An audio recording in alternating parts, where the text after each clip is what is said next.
lar kwene ko smale ko sha boss ka cha kon dial boss ko chan chang wala chi kon shop ke jan gwa seme there are red kel mcha gore bible go gor monde tiam kon me la koran ngol ti ke je long gwas ne dial mekeni bible mekeni kwen la ja gaya ke dong chi de ngach ria dana chala re bible lo gwam cha kon ti jinena angu michalar ke jeno to bran bate karun to koru de jandaro kani ka gwase dan ne tewal kani te karun to kudan biech awaniam chakulu anga ngun lamo kalambe kanga me barun ba ka ben yot pin ka jan gwasa mentama kan run an wo be karun to koru de jandaro karodian be kanga enamo ajan go rede kona kwen re bible mitika bible bi chu jago cha gor katuk chaka wa shoka bakel dere kani wi choka ko bukulo shublo jogwa kalambe kanga lam togo ko kon ite kontla na togo ko kon kiebe kanga kanongo ko skia nga nongo gore je lungo de tem kon ko dere chublo dana gwa de kon chu tel confusion chengle le bible le kwen ko te wanta gai ka kon re bible ana me kel modong de ran dere bi dere ne gai o mu mi ja kon ko to bu kon te ka pekte ka mi shop ko ne run to kor de jandaro korodian Mishi kwen ka jan tuksha ko wa shuka bakal ni wi shuka gwame chetani ne tel luang karan ran tel jelwang ran de kul tel luang edi ka gwase dan me shuko sme sha dem kene hep me shaka wujre ka ke eden me shi ka duer ko ngai kondwere da ne shala de ed andwere shi duok she Adam kene hep chaga jaba tugre kaka me shi goro bu kwai gatkin che bu togano shikos she goro ba jag ba kajak tibi binwi monan gwasa me kan jaga to me shaka jak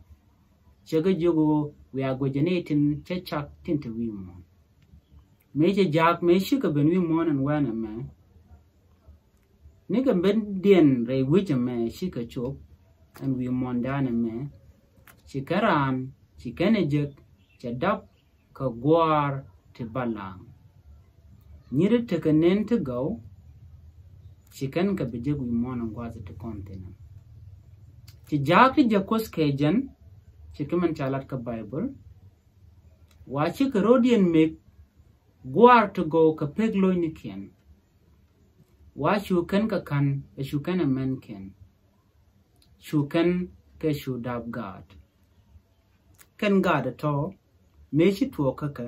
wa shikan ane tishale jo ala shikane ti dit tilain kanasin ti wi mon ka dit ko ken tiken kalwang kosa michakam ka kan jaga to chala do kan kalo jok ko shukos chelo amen shikan ala Ko kan panken chaga jogo to we agwejene mandana to wi mon kan asan ti wi mon wachi karuden bulwach ne ti chukot ka cha tin kwala jogo we agweje ka shalka washer ka bible chicken bimbech ne gwar tin chadap nas wi mon chatogo chicken gatin kontin chadap chatogo no to bige leti jak bikan kalat wane to chu chwaka ngaje long wi mon kelyo kajan gwase dan me chaka ngaje cha ku ngaj chu toga no chirudian chitandien chicken late dong me ken ya ngaj bi goro bi bible bi nyo kwena gwa wa chu to ko cham kan ngwana wi mon ene dor wi mon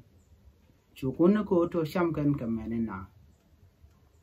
me chu ko de gujo to chwin mon che jak Kajak te jagana jen Cholaro chi yeda shabulomot kel karan en ram tu mon cha ngoko to ba teke karun to koru de jandaro karodien men me chu ko da goro be win mon be jetang ko be kan kwai jak to to ba ko wo wi mon ko shina de tek me teketen ko kan en dormu tu wi mon yer kanan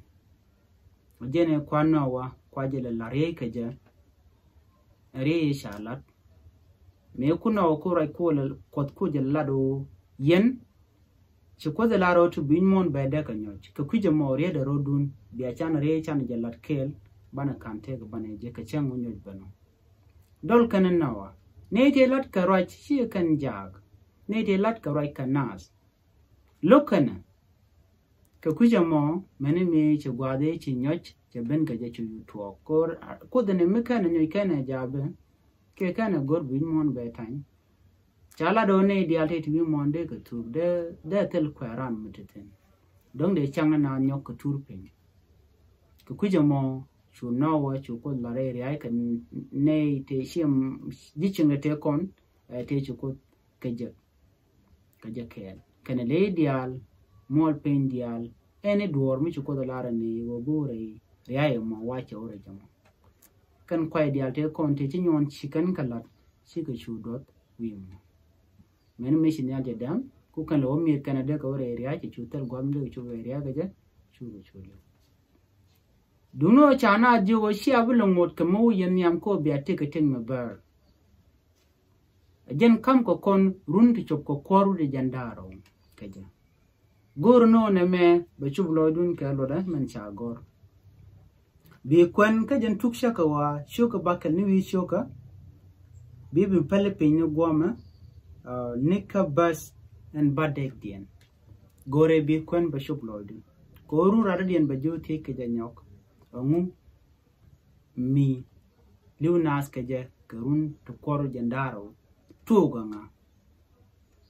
ka tuga ne kwa je goro to bi alo de bi ajangach bi ateka mal ban le je ka lisanda dien